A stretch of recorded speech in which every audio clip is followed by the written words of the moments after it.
looks a tight one. He's gone off. Yeah, he thinks he's gone, and that's why he thinks he's gone. He's diving towards the stumps so he can see all the action, Joe Root, and he realized that the stumps were shattered before that bat got over the line. Just watching live, I thought he might have been safe, but that's looking from a long way away. So this is a big wicket for South Africa. Started with some fantastic fielding first of all. Bit of a mix-up between Joe Root and Eoin Morgan, but for some fantastic fielding. Van der Dusen got up, accurate throw, bang, gone.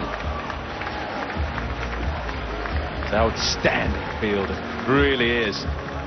And yeah, that's all he can do, Eoin Morgan. Joe Root gone. It's 83 for 3.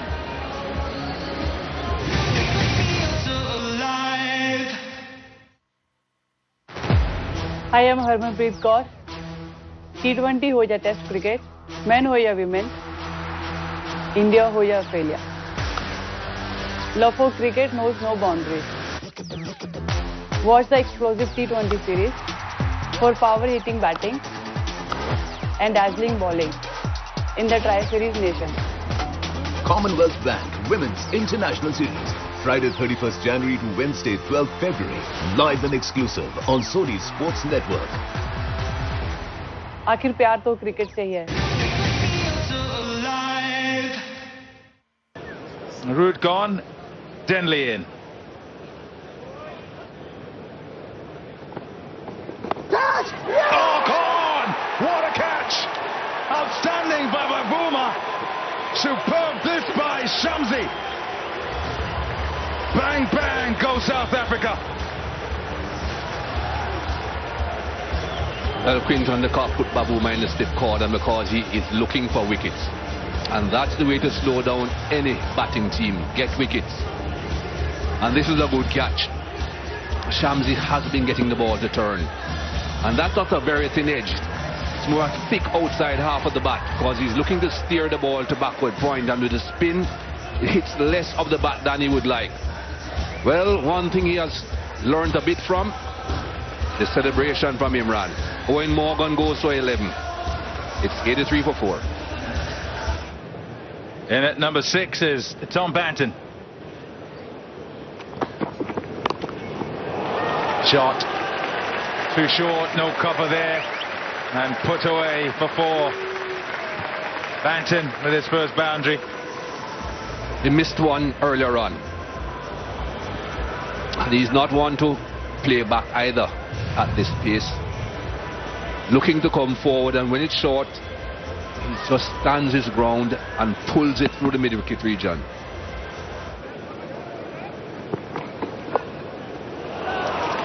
No shot. Well executed. There's a man sweeping offside, and he's able to make sure he gets it fine of that man and gets it away for 4.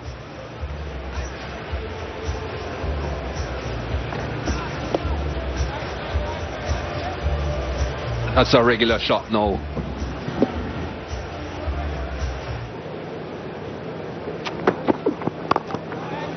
Shot.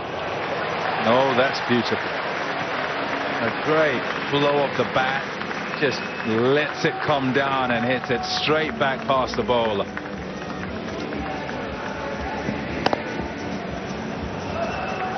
Just a fraction too full from Petlukwaya, but that's good also from batsman Banton to identify a bad delivery to make sure that he scores off it. Oh, he's been given. Shamsi was celebrating. He was running down the wicket. He was 100% convinced that that was good and out. And the umpire agrees with him. Banton's going to have a quick discussion with Joe Denley. Time's getting short, and they do decide to have a review. So a request for a review on that decision has come from the batting team. I think there's a lot going for this review. Went for the big shot, went for the sweep. The right ball to play it to. But it's fine. Once he's hit it, just a hint of turn. He's in trouble, I reckon.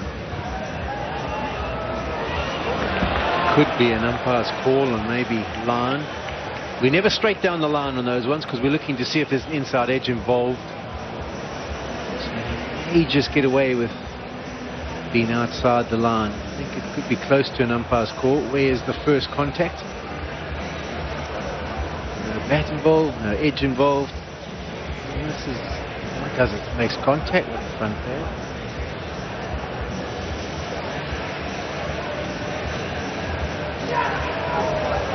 Yeah, umpire's call on impact, so that's a good result for South Africa.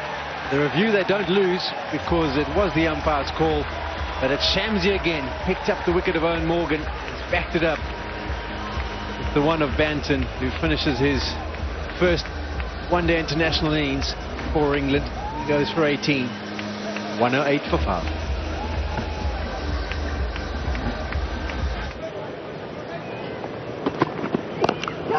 Dragged away, and it's nicely played by Joe Denley to end the over.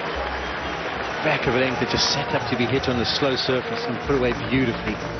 The end of the first Sapamla over in one-day internationals. He goes for 6, 127 for 5. Shot that makes you feel a lot better. A pitch where you just feel like it's not coming onto the bat and runs are easy to come by. So Denley doing well. Just got to sit there and say, I've got to be here at the end. It means you start worrying about how many balls you've faced and your strike rate. Not the day for it.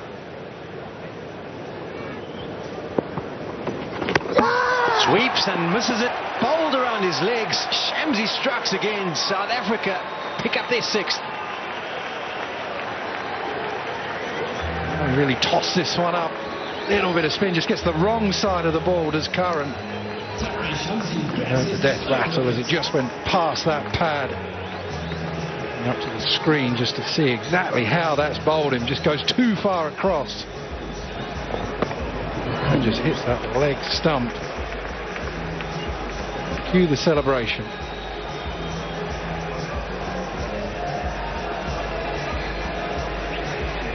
More trouble for England. And Curran now goes for 7, 131 for 6.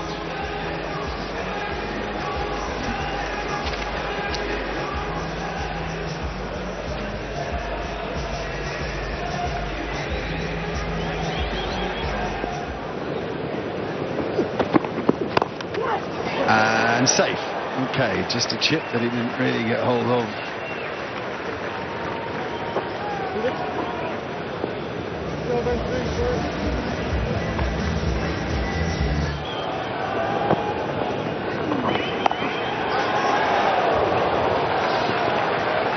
It's running away for 4. They needed a boundary, and South Africa thought for a minute they had a wicket. You can tell on their faces it feels like one missed. It's not, wasn't a chance, but oof. Well, it's not meant to go there.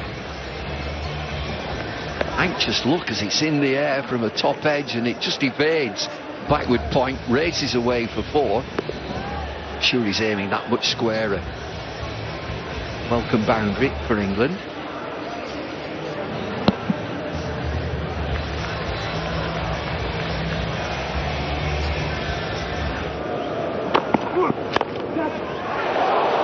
Beautifully timed. Wow, what a shot that is. Courageous shot. Though there's no certainty he meant to hit that in the air. He did, and he hit it well enough. Timed the pants off this. Pitch like this to play that shot on the rise, hitting through the ball, not the easiest. Now then, de Kock. Is he looking to contain England to a low total, or does he want to bowl them out?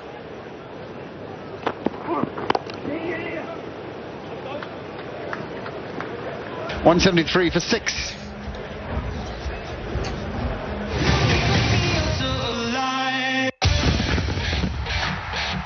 There's gonna be a war.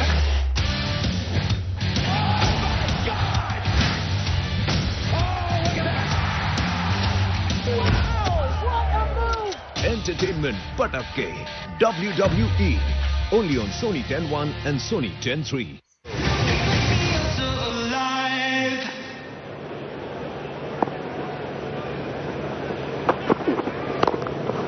That's a very good shot indeed. That is beautifully played. That brings up the 50 partnership.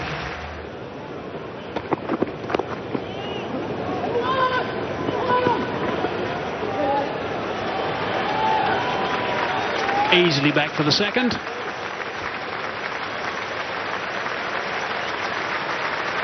Good work from Denley. That's his third career 50. And a really important time now for England.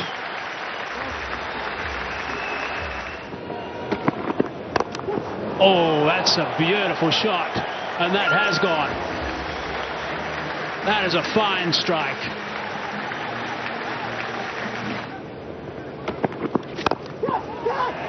Out, he's got one. There you go. Look at that. Mummy Dearest is happy. She's not happy, she's ecstatic. He's on the board. Double Nelson has done the trick for South Africa. They pick up their 7th. It's been a really good innings from Woakes, 40 or 42 deliveries. And the shot was on. He was thinking, if I can just get it over the infield, it's a length delivery. He just didn't get the elevation he was after. Picks out David Miller. Comfortable catch in the end, but it was a really good partnership between the two of them. Woakes did well for 40. 2-2 for 7.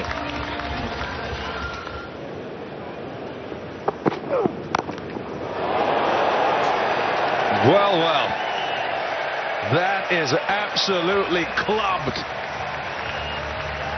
Picked a slower ball and threw the kitchen sink at it. 6 runs. Out. Oh no, down. It was hit really hard. It was a full toss. And he's generally got good hands, John Smuts. And that's gone in and out. A little bit disappointing. The sun is setting in that area, but I don't think that affected him. It was hit straight to him and on the angle at time. I think he just got in a bit of a tangle with regards to where his knee was positioned.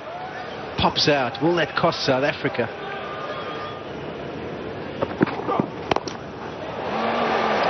Shot. It had pace on it. That's the problem. So you could stand there and just flat bat it for 6. 250 comes up. Up in the air and out. Nicely judged by Reza Hendricks. Went up a long way. And he had to make the judgment, cognizant of the fact that there was a rope behind him. A really good innings comes to an end. Yeah, this wasn't far away. Slow ball again, length delivery, and you can just see the bat face closes a touch. He makes contact, he's hoping rather than knowing. We saw early on when he was at the crease, he smashed one onto the bank. He knew exactly he had enough club on it to take it all the way. But well played, Joe Denley. Fantastic 87 in the context of the game where his team was when he came to the crease.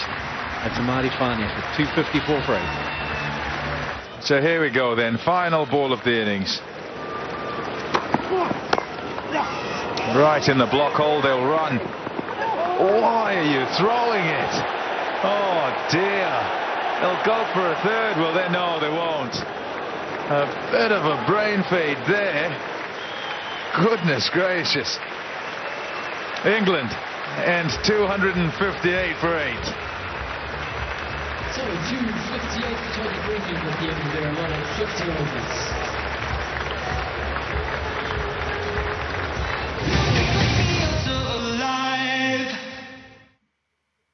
Clear skies, blue skies, that Cape Town blue, as I call it. We're ready to go then, as we just waited for the clocks to tick over.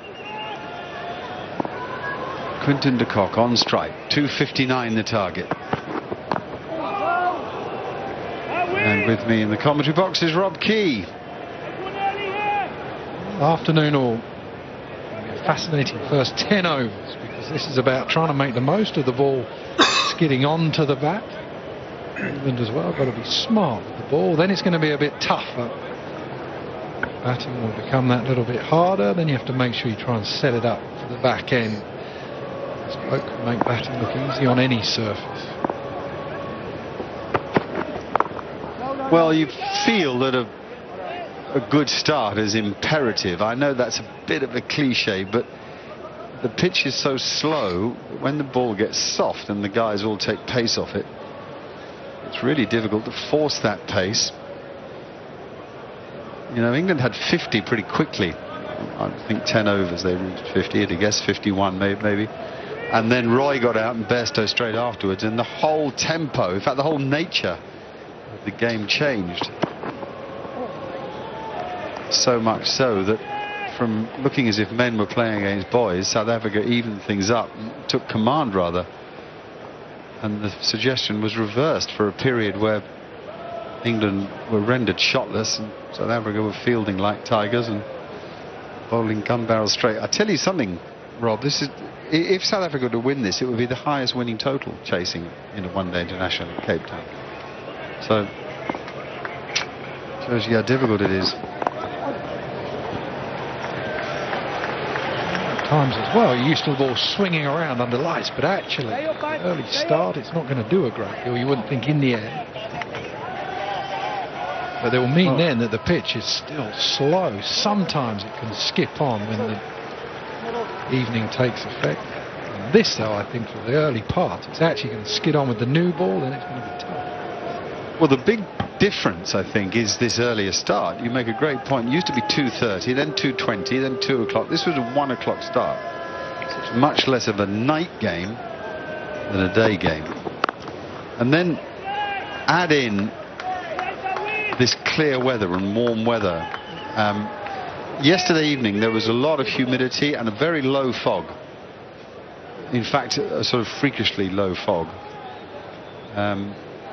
I think that would have been handy for swing, but that moisture, but not today. We really haven't seen a ball deviate. I mean, one or two of the cutters gripped and moved, the leg cutters more than the off cutters.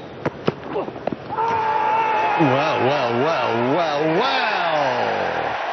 It seems straight enough. It might be a leg stumper, but leg stump's good enough. Well, he's going to review it. He thinks it might be nipping down. I'm not so sure it's not clipping that leg stump. Yeah, that's what Quinton de Kock has just said to me. Just saw him there, just deck back towards you down that leg side. That's the only thing that can save him. Whether it's missing that leg stump, no ball, front foot is fine. Risa Hendricks, the batsman. Oh, nipping down, it looks like. It might be excellent review, or a wise review, we should call it.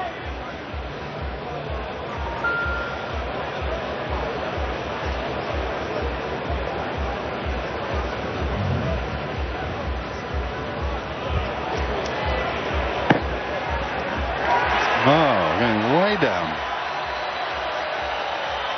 I wonder if he moved after it hit him. Initially looked as if it was going so far down.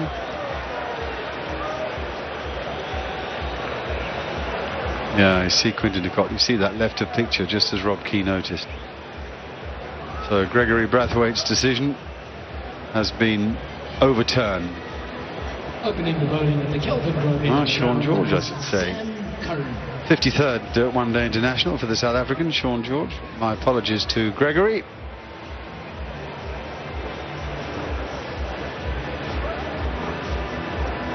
So that is Sean George who gave that out, and third umpire was able to suggest that it wasn't his Gregory. Can recognise that Caribbean accent anywhere.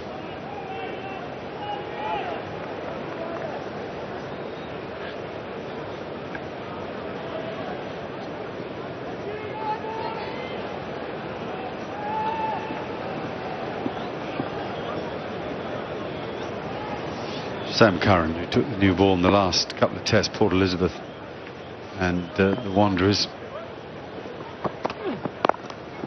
Oh, what a shot that is. He makes batting look ridiculously easy. If you wanted to show a youngster uncomplicated movements, a straight back, good hands, well, you might as well show him this guy. Absolutely spot on. How easy he makes it look. That high back, the cock wrists. And he just seems to have so much time. It's that economy of movement. Looks like he just has an uncluttered brain as well for just not worrying about technique. Not enough is made of the cock wrist thing, I think, in the pick-up of the bat. You say, when you watch all the great players, they all have different styles, different ways of doing things, but actually, if he throws them on a point where they're looking to go and hit the ball, you watch this here, bang, that toe goes to the sky. Brian Lara did it. He was the obvious one, but even people like Tendulkar might have had a low bat lift, but when they went to go and hit the ball. Yeah, seeing that replay, Brian took the bat away with a greater leverage of the arms. What Quinton de Kock's doing there is keeping the hands close to the body. Actually limits error. It's a good method for batting in general. A lot of people would say he could just get the arms away from him a little bit more than he does, but he doesn't need more power. And we all have our own way of doing things, and his works are done well. He wouldn't suggest changing anything.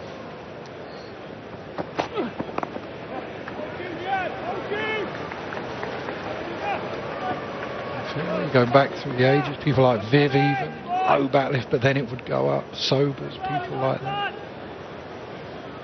Yeah, Sobers had pretty high back lift. Gary Sobers.